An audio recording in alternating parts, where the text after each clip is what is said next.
નમસ્કાર અને 24 ન્યૂઝ નેટવર્કમાં આપનું સ્વાગત છે. ગુજરાતના સૌથી મોટા સમાચાર આજની બ્રેકિંગ ન્યૂઝ છે. થરાદના શિવનગરમાં મહિલાઓનો દારૂ સામે ઉગ્ર વિરોધ, પોલીસ સ્ટેશનમાં રજૂઆત, કડક કાર્યવાહીની માંગ. શિવનગર વિસ્તારમાં દારૂના વધતા ખુલ્લા વેચાણને લઈ મહિલાઓએ ભારે આક્રોશ વ્યક્ત કર્યો છે. સ્થાનિક સ્વરાજ્યની ચૂંટણીના માહોલ વચ્ચે વોર્ડ નંબર 1 અને 5ની મહિલાઓ માટે મોટી સંખ્યામાં એકત્ર થઈ સીધી પોલીસ સ્ટેશન પહોંચી હતી અને દારૂના ગેરકાયદેસર વેચાણ સામે તાત્કાલિક કડક કાર્યવાહી કરવાની માંગ સાથે આવેદનપત્ર પાઠવ્યું હતું. મહિલાઓએ આક્ષેપ કર્યો છે કે વિસ્તારમાં દેશી તથા વિદેશી દારૂ સરળતાથી ઉપલબ્ધ થઈ રહ્યો છે, જેના કારણે યુવાનો નશાની લત તરફ વળી રહ્યા છે અને પરિવારોમાં અશાંતિ તથા ઝઘડાનું પ્રમાણ વધ્યું છે. મહિલાઓએ તંત્રની નિષ્ફળતા પર પણ પ્રશ્નો ઉઠાવ્યા હતા. દરમિયાન રાજકીય તત્વો પર પણ ગંભીર આક્ષેપ કરવામાં આવ્યા હતા. મહિલાઓનો દાવો છે કે કેટલાક ઉમેદવારો દ્વારા દારૂનું વિતરણ થતું હોવાથી વિસ્તારમાં સામાજિક પ્રવૃત્તિઓમાં વધારો થયો છે. મહિલા આગેવાન ગીતાબેન નાઈના નેતૃત્વમાં મહિલાઓએ સ્પષ્ટ ચેતવણી આપી છે કે જો તાત્કાલિક કાર્યવાહી નહીં થાય તો 300થી વધુ મહિલાઓ સાથે મોટું આંદોલન કરી પોલીસ સ્ટેશન સામે ધરણા કરવામાં આવશે. આ મામલે પોલીસ અધિક્ષકે મહિલાઓને આશ્વાસન આપ્યું છે કે તાત્કાલિક તપાસ હાથ ધરી દારૂના ગેરકાયદેસર વેચાણ સામે કડક કાર્યવાહી કરવામાં આવશે. રિપોર્ટર રાણાભાઈ પારેગી, વાવ, થરાદ. 29 તારીખે બુધવારે બધું જ શિવનગર લઈને ફરી એસપી કચેરી જવું છે, પણ એ દિવસે હું નહીં બોલું. 5 બહેનો બોલે અને પોલીસને એક વસ્તુ પૂછવાની કે આ દારૂ, ચરસ, ગાંજો, ડ્રગ્સ વેચાવા દો છો, આ જ તમારી માના સંસ્કાર છે, આટલું બોલવાનું.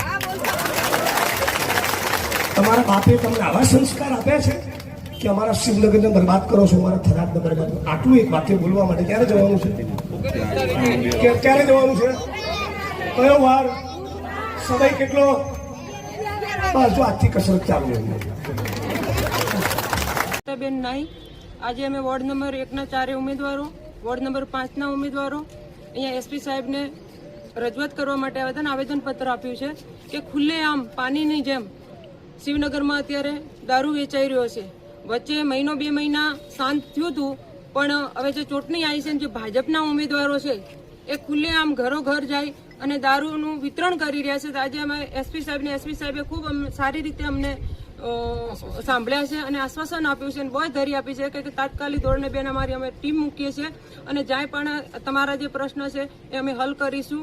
અને જે 2 પીઆઈ સાહેબો છે એ નવા છે, એમની પહેલી વખત જ મુલાકાત થઈ છે, પણ અહીંયા જે પૂર્વ એટી ચૌધરી સાહેબ હતા, પટેલ સાહેબ હતા, ખૂબ એમની સારી કામગીરી રહી છે અને અમને એસપી સાહેબ ઉપર વિશ્વાસ છે કે અમારી આ બહેનોની રાડ સાંભળી અને તાત્કાલિક ધોરણે સાહેબ નિર્ણય લઈ અને ટીમ દ્વારા દારૂ બંધ કરાવશે એવી બહુ ધારી આપી છે. અને આ જો નહીં થાય તો અમને આજે જિજ્ઞેશભાઈ મેવાણી સાહેબ બહેનોને કહીને ગયા છે, વચન આપીને ગયા છે કે 29 તારીખે બુધવારે તમે આ પૂરી શિવનગરની બહેનો અને હું વચન આપીને જાઉં છું કે તમે એક વખત સાહેબને મળો અને સાહેબ જો તમારો પ્રશ્ન સોલ્વ કરશે તો બરોબર છે. અને જો કાંઈ પણ એવું તમને થોડા ઘણું લાગે તો મને કોલ કરજો. હું 29 તારીખે આવી અને સીધી 200 થી 300 બહેનો અને જિજ્ઞેશભાઈ મેવાણી સાહેબ અમે એસપી કચેરીએ ધરણા ઉપર બેસી જશું. પણ મને એવું લાગે છે કે એવી નોબત નહીં આવે અને સાહેબ બહુ એક્ટિવ છે. તો સાહેબે આજે અમને આશ્વાસન આપ્યું છે અને જે બોય ધરી આપી છે એટલે અમને થોડોક વિશ્વાસ છે, પણ જોઈશું હવે શું થાય છે.